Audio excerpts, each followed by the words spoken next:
ፎሎም አላደረገኝም አካውንቱም ምንም አላለም ዝም አለ በወንድሜ ይወዳጨርሰው ማለት እንደምትል ገመተናል እሺ ፍራው ልትቻ ነው ሁሉም ገመተው ወንድሜ ይወዳብ ጋር ይርኩኝና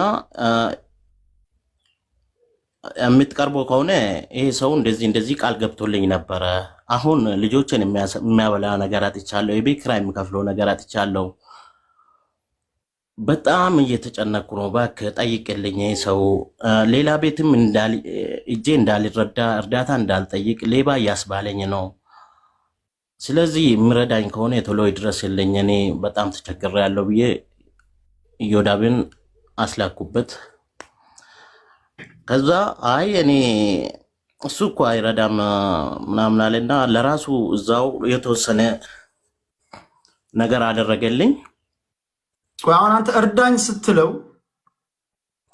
ምን ሆነህ ነው አንተ ማለት እኔ ከዚህ በፊት ስራ ነበረኝ የራሴ ስራ ነበረኝ 2 አመት ሆኖኛል አሁን ሆቴል ነበረኝ ባለቤቴ በመሃል ታመመች እሷን እያሳከምኳት ልጆቼን እያሳደግኩኝ ስራውን ፈታው እሷን ለማሳከም የቤት ውስጥ ቃውላ እየሸጥኩኝ ነበር አልহামዱሊላህ እሷ ስትድንልኝ ደግሞ ወደ ስራ መመለስበት ነገር አጣው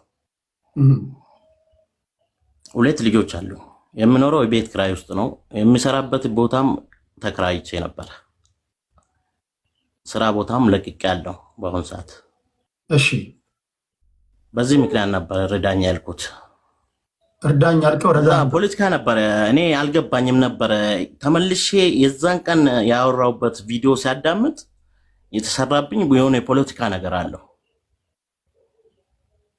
ስንት ሰው ነበር 2600 ምናምን ሰው ነበር ከ2000 ሰው በላይ ባለበት ቦታ ሁሉ ይገኛል እሱ እሺ እና እንደዚህ አርጎኝ በጣም አሁን ግራ ሲገባኝ ነው በቃ ህዝብ እንዲያውቅልኝ በቃ ይሄን ነገር ብዙ ሰዎችም እንደኔ እየተጎዱ ያሉት ሰዎችም ይኖራሉና በተስፋ ደግሞ አንተ ንብረት የነበረ ሰው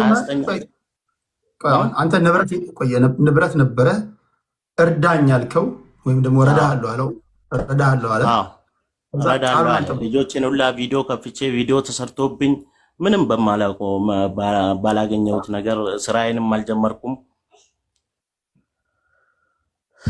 እና መንቀሳቀሻ ስጠኝ ነው ብትለው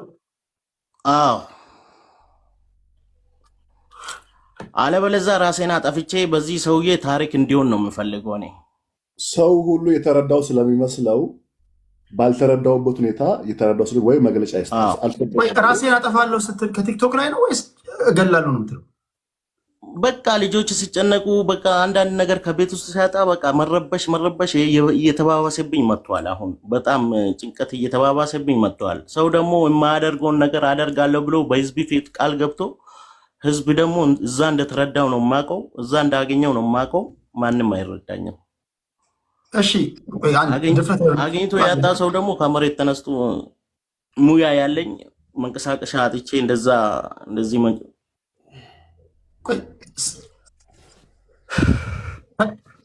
ተቀጥረህ ሰርተህ መብላት አትችልበት ሁኔታ ላይ ነው ያለው ኢትዮጵያ ውስጥ ተቀጥረህ እኮ ለራስም አይሆንም እንኳን ለልጆችና ለቤት ኪራይ ለአንዳንድ ነገር አይሆንም እሺ አሁን አንድ ሰው ለምሳሌ እረዳሃለሁ ብሎ በልዩ ልዩ ምክንያቶች የግል ጉዳይ ምናምን ገጥሞት መርዳት ባይችል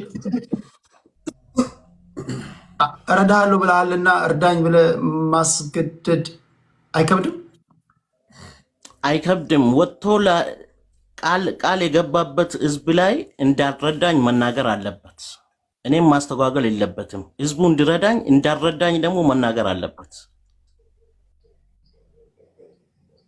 እኔ ግዴታ አላረኩበትም ኦኬ ህዝቡ የሚያውቀው እሱ እንደረዳህ ነው የሚያውቀው አዎ ስለዚህ ወጥቶ ማስተባበያ ካልሰጠ ራሴን አጠፋለሁ ነው የምትለው እውነት በጣም አስከፊ ሁኔታ ላይ ነው ያለው ቴዲ ልጆች ላላቸው ሰዎች ይገባቸዋል ሁኔታው ያለውበት ሁኔታ ማለት ነው ማንም የለኝም እኔና ባለቤቴ እና ልጆቼ እንጂ ማንም የለኝም እሷ ስትወልድ ሁሉም ነገር ሲያደርግላትም የነበርኩ መሟም ሁሉም ነገር ሲያደርግ ደከምኩ። በቃ በጣም አቅቶኛል። ገብቶኛል። ግን ለእኔ አሁን ከባድ ነው። አንድን ሰው በራሱ መርዳት የሚችልበት ነገር ላይ ላይሆን ይችላል። የሆነ ሰዓት ላይ ቃል ገብተው ካላደረጉ እርዳኝ እረዳሃለሁ ብለሃልና እርዳኝ አትልም። ፍርዱ ለእግዚአብሔር ነው የምሰጠው።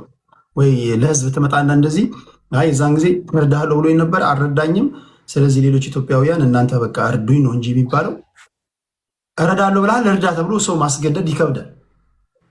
አሁንም እያስገደድኩ አይደለሁም ወንድሜ፣ ራሴን አጠፋለሁ እያልኩ ሁኔታው ነው። በቃ ሁኔታው ነው። ይቅርታ ለማውራቴ በጣም ይቅርታ።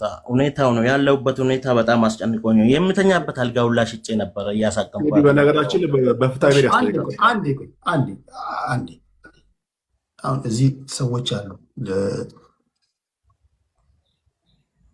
ራሱ አይ ቲንክ ራሱ ተርጉሜ ተብላ የሆነ ጎበዝ ናት፣ ግን ናት ላይክ ዘፈን ደግሞ ይከብዳል። ዘፈን መተርጎም ፐርፌክት ካልሆንሽ ያ ነው የምታያቸው ሁሉ እንደሚከብዳቸው አውቃለሁኝ። ስፔሻሊ ዘፈን ማዳምጡ ከሆነ ያ ይከብዳል። ግን የሆነ ቃላቶች ትሰሚያለሽ። አሁን ልመና የሚል ነገር ትሰሚና ምን ብለው ያመጡታል? ምንድነው የሚሉት? እየደጋገሙ ሌላ ነገር። ከዛ አንቺ ሰም ወርድስ ሌላ አጣሙ ሲመጡ ምንድነው የሚሉት ያለሽ ለካ ነገሩ ነው። ከመሃል ወደ ዳር አስወጡን። አንድ ጊዜ ልንገራችሁ እናንተ